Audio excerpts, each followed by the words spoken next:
Et on retrouve en direct de Bruxelles, en Belgique, Marthe Tshisekedi, la veuve d'Étienne Tshisekedi. Bonsoir madame, merci d'avoir accepté de témoigner en direct sur TV5 Monde. Cela fait donc 6 mois quasiment que la dépouille de votre épouse se trouve au funérarium d'Ixelles, c'est une commune bruxelloise. Comment est-ce que vous vivez cette situation? Merci monsieur d'avoir me recevoir sur ce plateau. Je suis aujourd'hui sur ce plateau pour plaider le cas de mon mari et pour partager mes douleurs. Mon mari est décédé le 1er février. Il y a maintenant 6 mois que mon mari n'est pas encore enterré. C'est pour cela que je suis venu sur ce plateau pour faire appel à tout le monde qui connaît mon mari, l'ami, les parents, et tous qui les connaissent pour les faire sensibiliser et les faire comprendre ma douleur. C'est pourquoi je sensibilise tout le monde qui m'écoute à cet instant. Quelqu'un est décédé il y a 6 mois et le gouvernement congolais ne veut pas qu'on aille l'enterrer dans son pays natal où il doit aller se reposer en paix pour toujours, éternellement.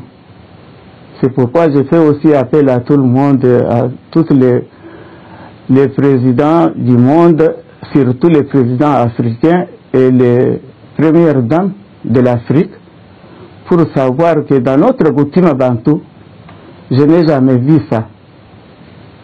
C'est pourquoi c'est lui qui sent ma douleur. Il peut partager avec moi.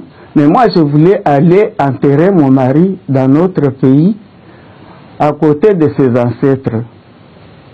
C'est pourquoi je fais appel et je sensibilise tout le monde. Marthe Tshisekedi, est-ce que vous êtes en colère aujourd'hui? Et si vous êtes en colère, contre qui? Non, ce n'est pas que je suis en colère, mais il faut aussi comprendre ma douleur et mes larmes aux yeux. C'est contre le gouvernement du pays, de notre pays, contre M. Kabila, qui ne voulait pas que mon mari aille, qu'on aille enterrer mon mari au pays. Le président Kabila et le pouvoir congolais, Madame Tshisekedi, redoutent des troubles, des débordements le jour où sera rapatriée à Kinshasa la dépouille de votre époux. Qu'est-ce que vous répondez à cela? Mais moi, je ne crois pas. Puisque l'année dernière, nous étions descendus avec mon mari au mois de juillet, mais il y avait des millions de personnes, mais il n'y avait pas de débordement. Tout le monde nous a accueillis vraiment avec la joie jusqu'à notre résidence. Mais je ne crois pas qu'aujourd'hui ça sera débordé. Si ça sera débordé, alors ça sera de leur côté. Marthe Tshisekedi, on vient de le voir dans le sujet que nous avons diffusé, il y a eu parfois des querelles, entre guillemets, sur le lieu même de la sépulture de votre époux, de votre défunt époux. Pour vous, il doit être enterré où? La priorité, on a bien compris, c'est que sa dépouille soit rapatriée à Kinshasa, la capitale de la République démocratique du Congo. Mais pour vous, est-ce qu'il doit être enterré dans l'intimité? Est-ce qu'il doit être enterré au siège de l'UDPS, son parti, le parti historique d'opposition?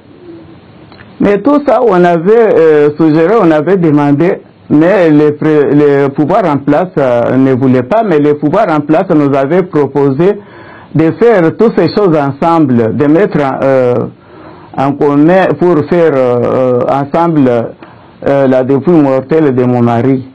On était tombé d'accord sur 3 choses, et puis il y avait le gouvernement, la famille biologique, et les familles politiques.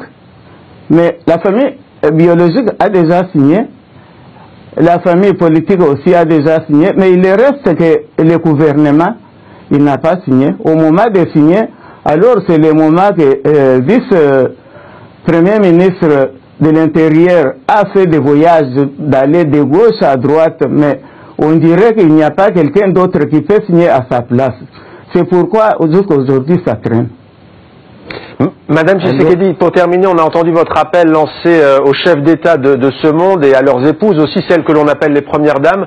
On sait que le pays duquel vous nous parlez ce soir, la Belgique, a des liens très particuliers avec le Congo-Kinshasa. On sait aussi que la France a des liens importants avec ce pays. Est-ce que vous vous adressez en particulier à un président ou à une première dame ce soir? Non, mais j'avais déjà... je m'adresse à toutes les premières dames du monde, à toutes les premières dames d'Afrique surtout, pour qu'ils entendent aussi ma souci et ma douleur qu'ils doivent partager avec moi. Merci beaucoup. Je ne vois pas. Merci beaucoup Marc Tshisekedi d'avoir accepté donc de témoigner sur TV5 Monde en ces temps difficiles. Un entretien exclusif donc TV5 Monde que l'on peut revoir sur notre site internet et sur les réseaux sociaux de TV5 Monde. Merci Marc Tshisekedi.